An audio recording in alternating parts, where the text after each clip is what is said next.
we go. And it's already starting to seat up. The hardest part of this operation is that right there.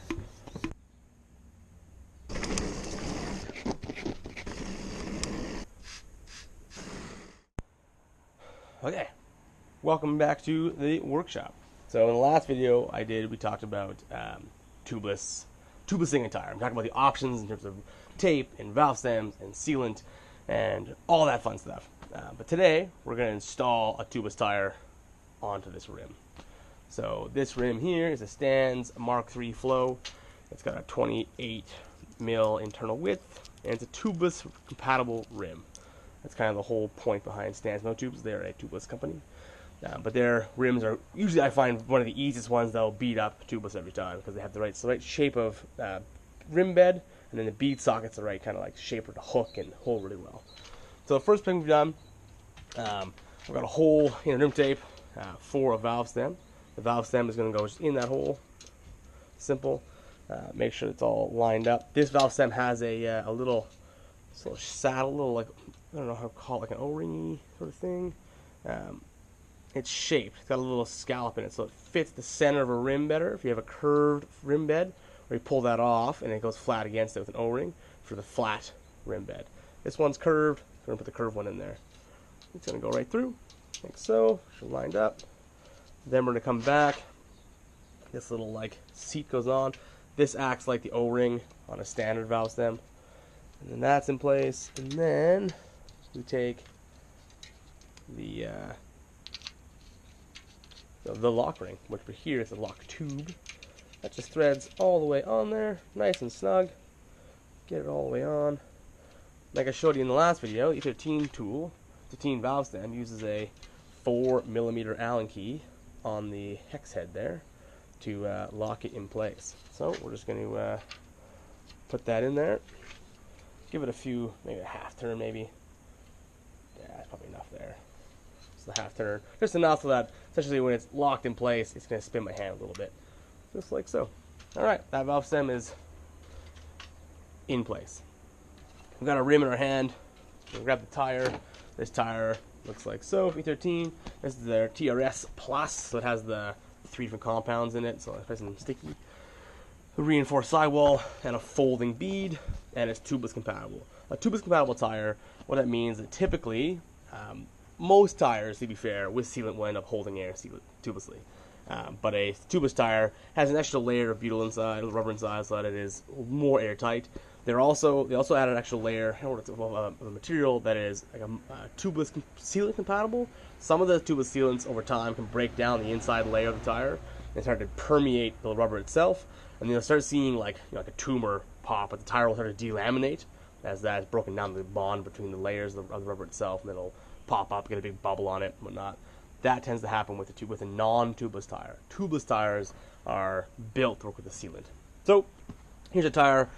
I like putting the valve stem in the middle of the logos, which is going to be like here. So we're going to start, take the rim in our hand. It's going to go like so, just like so. So I'm going to beat it on there, and then we're just going to kind of massage it around. So a little more that way. There we go. We're just going to flick it onto the rim using our palms and fingers. We're just going to like pop it on, working it on with our thumbs, little bits at a time, using our thumbs and whatnot. Making sure it's a little bit tight. You're going to go around and make sure that the bead is in the center of the rim, which it's not. It's off to one side, so it's going to make it harder. In the center, it's the shortest way around. So it'll give you the most amount of play and make this the easiest to do. There, flip it over, done.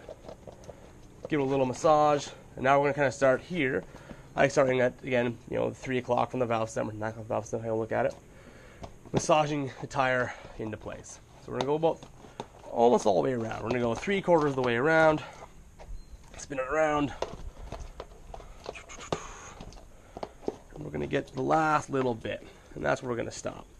We're going to stop right there, get our sealant ready. This E13 stuff tells me that for a 29 by 2.3, 2.5 is 120 milliliters of sealant. This little pouch 120 milliliters of sealant. So we're going to do that. So we're going to peel it off the top here, tear it right off. That goes like that. This thing opens up, a Ziploc pouch, and yeah, it's tire sealant. You can see little chunks kind of floating around in there. That's that like coagulant situation going on. We're going to grab the tire. We're just going to pour that in to the tire. This can be the hardest part, I find, getting this in there cleanly, so it's not all over your clothes and the bike and the ground and whatnot. And then take that opening, we're going to put it to the very top.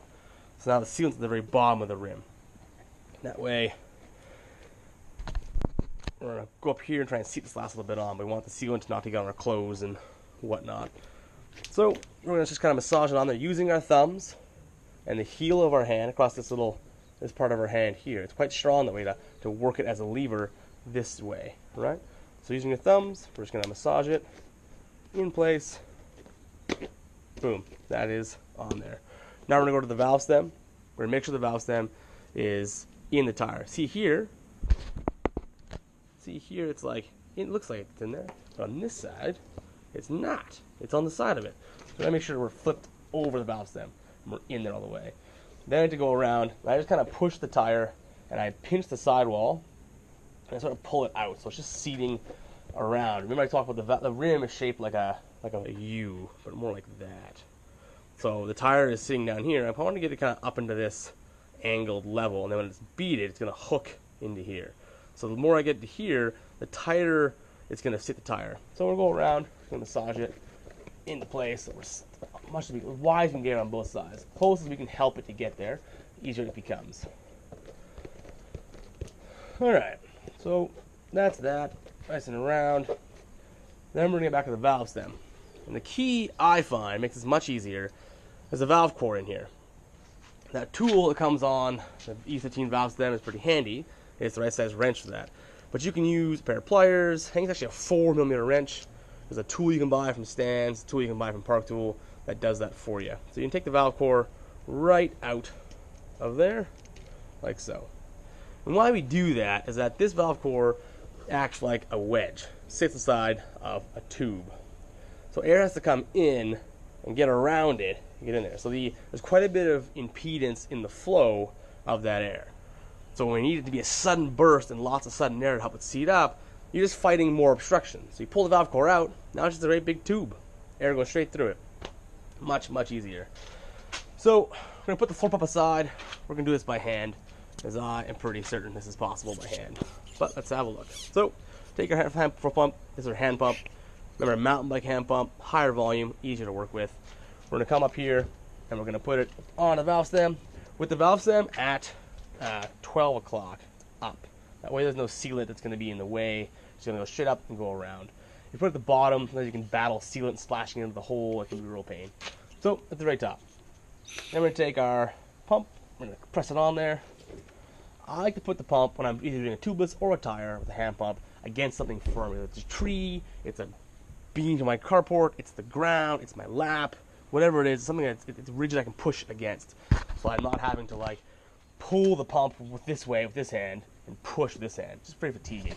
But if you have to get something that's rigid, you're going to hold the pump in place and stabilize it, and then you're going to pump it. So we're going to pump this thing up. Watch the gap around here. I bet that'll go away pretty quickly. There we go. And it's already starting to seat up. The hardest part of this operation is that right there.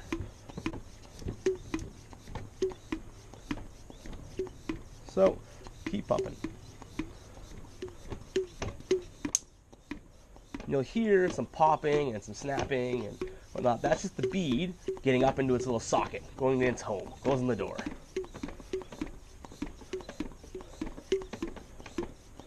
Alright, so we've got a little ways. We're just going to look around. We're just going to see how we're doing. So you can see over here, the bead is seated, but here it is not. Not here. So there's about a third of the wheel's not there yet. So just keep pumping. You'll hear it go.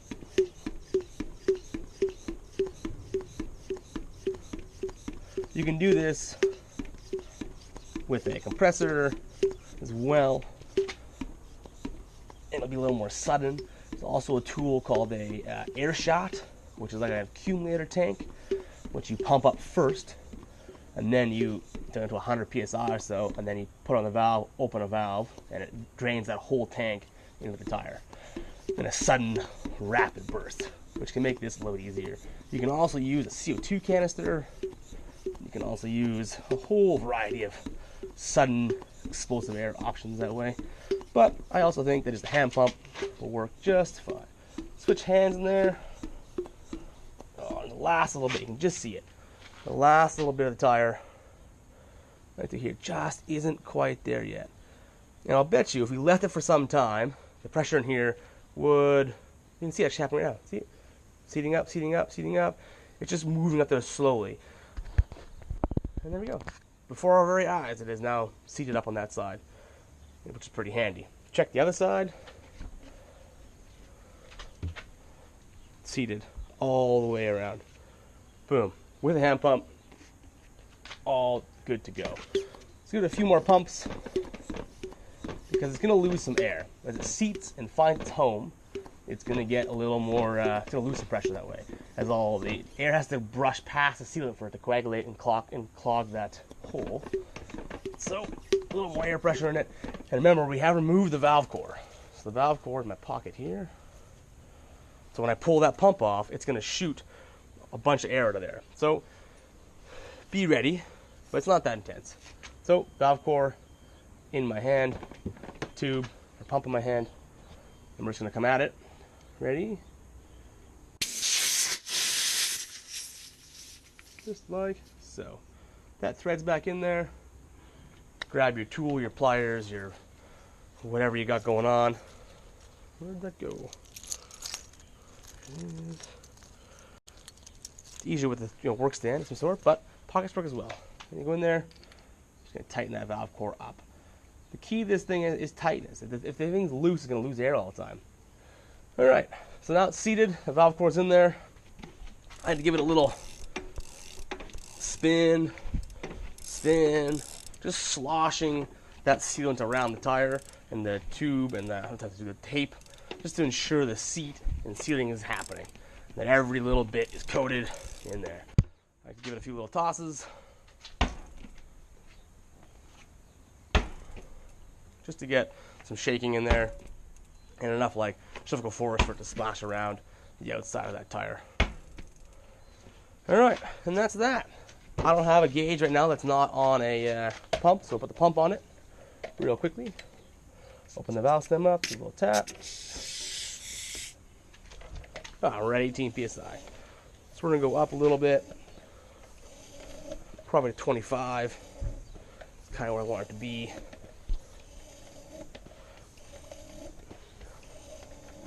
There we go, 25 psi. Done. Close the valve.